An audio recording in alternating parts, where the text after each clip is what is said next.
What if I told you that the most powerful way to make people respect you is to say absolutely nothing? No shouting, no explaining, no trying to prove yourself, just presence.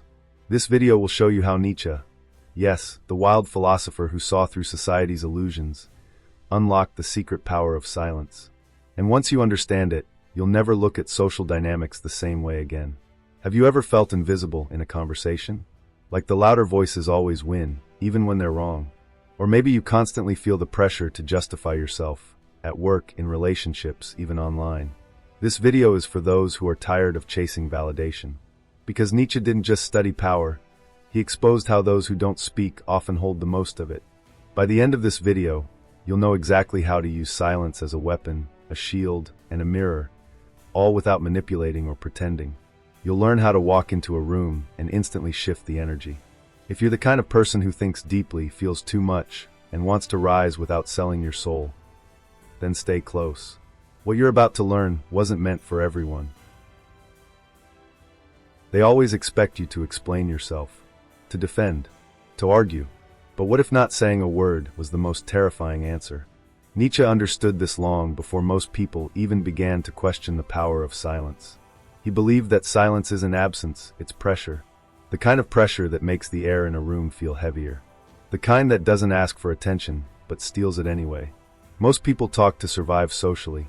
They talk to gain approval, to reduce tension, to seem normal. But silence? Silence signals that you need nothing. No applause, no validation. And that, in itself, disrupts people.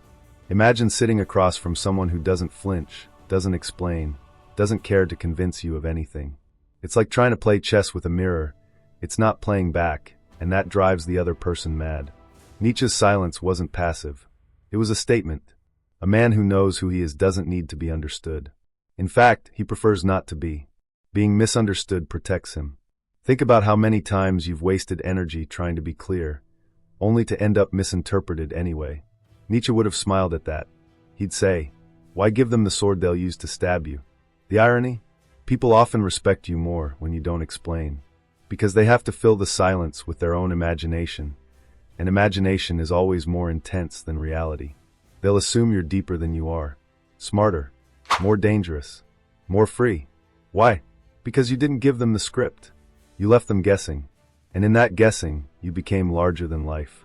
It's funny how silence exposes the noise in others.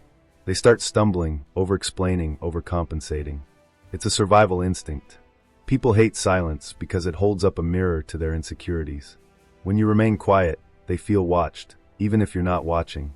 They feel judged, even if you're not judging. Your silence becomes a canvas where they paint their fears. Try this. Next time someone disrespects you or tests your boundaries, don't react. Don't explain why it bothered you. Just look at them. Let the moment breathe. Watch what happens. That stillness will speak louder than any retort you could have crafted. It forces them to sit with themselves. And most people can't bear that. They'll crack or they'll change their tone. Either way, you win. Nietzsche saw silence as an act of war. A psychological war. It's how you dominate without touching. Words invite negotiation. Silence declares sovereignty. You're not part of their game, you're playing something else entirely. And the scariest part? They know it. Deep down, they sense that you're operating on a level they can't reach. That uneasiness? That's respect forming in disguise. Think of every mystic, general, or master strategist. The ones who said the least were the ones most feared. Why? Because they knew the weight of their words, and the power of withholding them. Nietzsche wasn't trying to be mysterious. He just wasn't interested in wasting breath. He believed if you have to talk too much to be understood, maybe you're not worth understanding yet. So if you've ever felt out of place because you don't talk like others do, maybe that's not a flaw. Maybe that's the edge. Maybe your silence isn't emptiness, it's structure. Like the spaces in a symphony that give meaning to the notes. Nietzsche knew, when you master silence, you stop chasing respect and start commanding it. There's a kind of person who doesn't flinch when insulted, doesn't chase when ignored, doesn't explain when misunderstood. That's not apathy, it's power. Nietzsche's concept of the Übermensch wasn't about brute strength. It was about internal command. A person who has mastered themselves so completely that external chaos can't even touch their core. Silence for them isn't awkward. It's calculated dominance. Think of it like this. In a room full of noise, the quietest person usually draws the most attention. Not because they're timid, but because they don't need the room to validate them. Their silence says, "I already know who I am." It unsettles people because it flips the power dynamic. Suddenly, the one who speaks least becomes the one who controls the atmosphere. That's not luck, it's design. Control is attractive. Always has been. And silence is the ultimate display of it.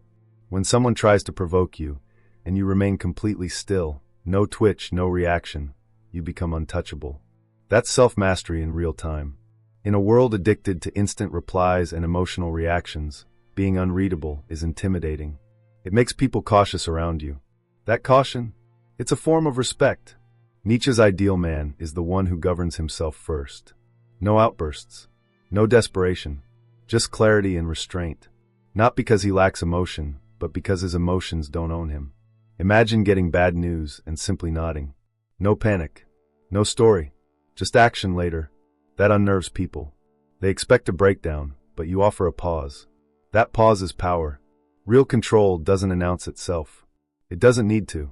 The man who walks into a negotiation and listens without interrupting is usually the one with leverage. The leader who stays silent during chaos earns loyalty, not fear.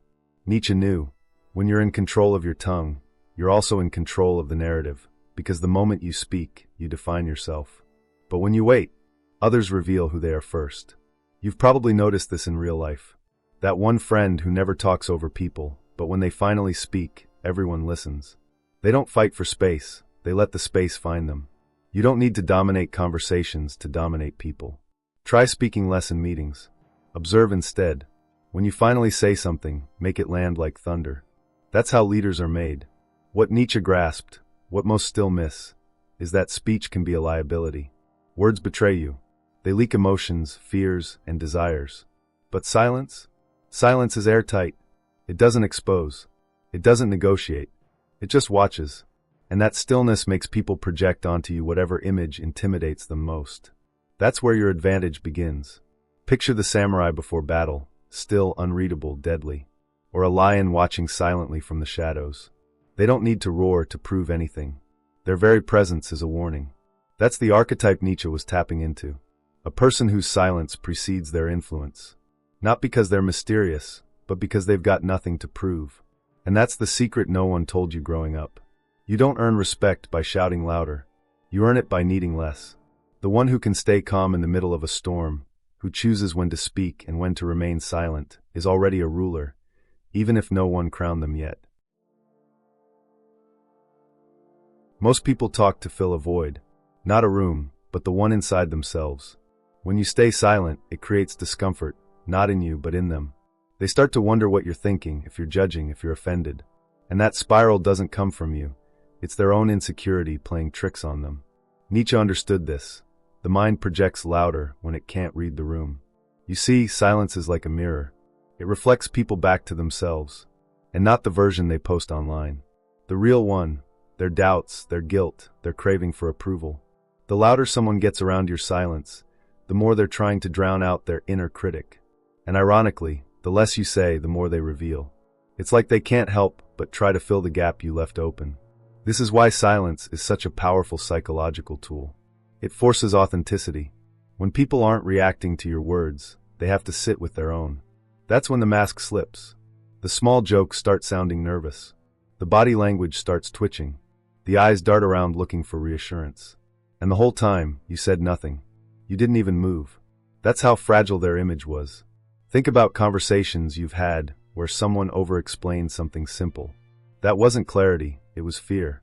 They felt the need to justify, to cover all angles, to be understood. But a person who's secure in themselves? They drop a sentence and let it hang in the air like smoke. No follow-up. No softener. Just confidence. And your silence can be the stage where that contrast plays out. Nietzsche would argue that by saying nothing, you give the other person full custody of the tension.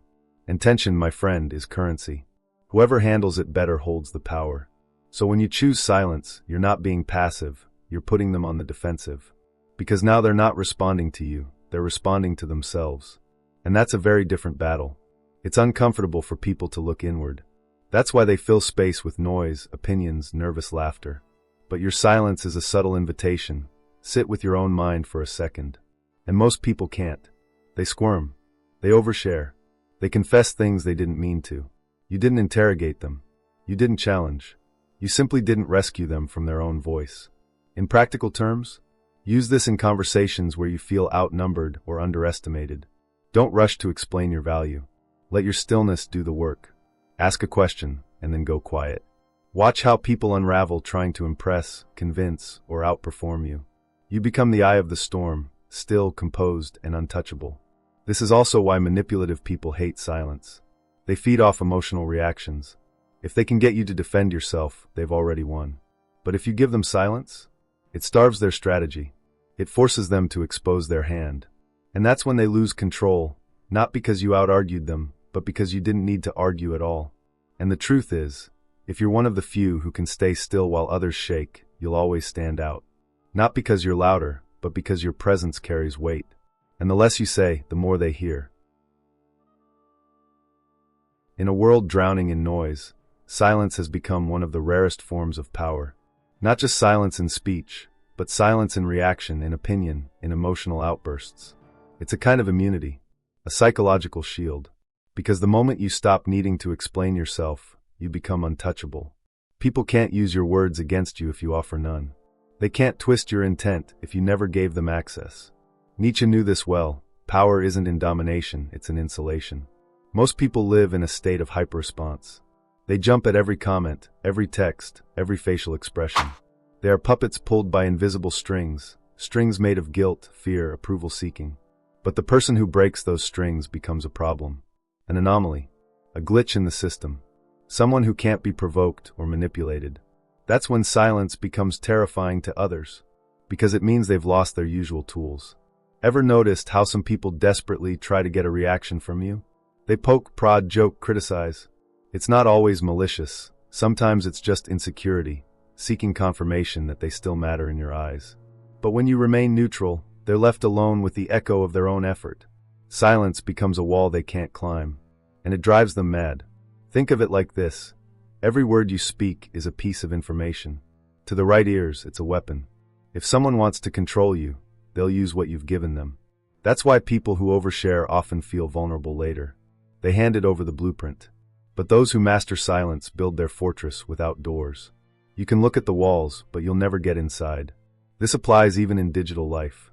Ever posted something controversial and felt the urge to check comments? That's the pull of social pressure. Silence is resisting that pull.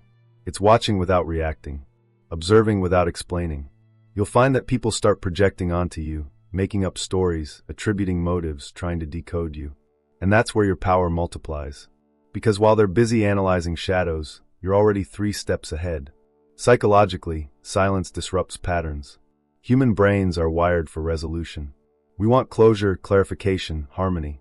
So when someone doesn't respond, it creates cognitive dissonance. The other person feels unstable. That's why silence can disarm manipulators faster than confrontation. They expect a fight. When it doesn't come, their script falls apart. You're not ignoring. You're transcending. There's a big difference. Ignoring someone is reactive. It still revolves around them. But transcending? That's about being rooted so deeply in your own sense of self that their opinion doesn't even register as a threat. That's what makes you immune, not because you're cold, but because you're solid. If you want to build this kind of shield, start small. Next time someone tries to provoke you, breathe. Don't respond right away. Let the silence stretch. Watch their body language. Let them fill the space. You'll learn more in those few seconds than in hours of conversation. And you'll notice how many people are actually afraid of your silence. Not because it's rude, but because it's powerful. And what happens when silence becomes your default? You stop reacting to nonsense. You start commanding presence. You stop leaking energy. You start storing it. And slowly, without saying a word, you become someone they can't manipulate, control, or predict. Most people don't argue because they're searching for truth. They argue to be right, to win, to perform. And once you see that, you'll stop playing the game. Nietzsche wasn't interested in petty debates because he knew they were rarely about ideas. They were about egos dressing up as philosophers. And the worst part, the louder the argument, the smaller the mind behind it. The wise don't bark, they observe. Every time you defend yourself, you're announcing weakness. You're admitting that someone's opinion penetrated you. And in a world that rewards noise, silence becomes the most subversive act. Because to be silent when accused is to say, I don't need to prove myself to you. That's power. Not because you're superior, but because you've outgrown the circus. Let them throw peanuts. You're not the monkey anymore. The ego loves to be stroked. It feeds on applause, outrage, validation. That's why arguments online spiral so quickly. They're ego arenas. Everyone swinging their opinion like a sword, but no one willing to put down the armor and ask, why do I even care what this stranger thinks? The one who can walk away without engaging, that's the one with real control. Imagine someone insults you in public. Your blood rises. The crowd turns. Your instinct is to respond. But what if you didn't? What if you looked them in the eye and smiled? Said nothing. Just stood there, composed. That moment, awkward, stretched, silent, becomes a mirror. And in that mirror, they see their own childishness. Silence, again, wins without lifting a finger. Arguments invite you into someone else's framework. And once you're inside, you're already losing. It's like walking into a rigged casino. You might feel in control, but the house always wins. The mature mind doesn't need to be understood by everyone. In fact, it expects to be misunderstood. Nietzsche knew, the deeper your thoughts, the fewer people will comprehend them. So why waste breath? In relationships, silence often says more than words ever could. You don't need to scream during a fight. You don't need to defend your every action. Sometimes, the most powerful response is no response at all. Let them feel the weight of your absence. Let them realize the depth of your discipline. You'll see people adjust to your energy, or remove themselves entirely. Either outcome is a win. There's a reason spiritual masters don't engage in petty disputes. They've seen the trap. They know that energy is precious. Every argument costs you clarity. Every emotional defense drags you back into the mud. Nietzsche wasn't advocating apathy. He was advocating transcendence. The kind where you don't run from confrontation, you just don't need it anymore. Want to test your ego? The next time someone disrespects you, don't respond. Don't explain. Just breathe, smile, and walk away. You'll feel the urge to set the record straight. But the truth is, records don't need to be set straight when you live in alignment. You are the proof. Let time be the judge. And here's the secret most people miss. Silence in the face of ego theater doesn't make you weak. It makes you lethal. Because you're not reacting, you're choosing. And that choice means you're no longer dancing to their tune. You're composing your own symphony. There's something eerie about silence. Something ancient. You feel it in a room when no one speaks after a heavy truth is dropped. That tension? It's biological. When silence falls, the brain panics. The amygdala, the part that detects danger, lights up like a warning signal. Why is it quiet? What's coming? And suddenly, even without a word spoken, power shifts. Silence isn't absence. It's a presence that dominates the room. Most people don't realize how loud their minds are until they meet someone who doesn't fill the space with noise. That stillness becomes a psychological provocation. It exposes the internal chatter they've been avoiding. We're wired to find patterns, explanations, anything that helps us feel in control.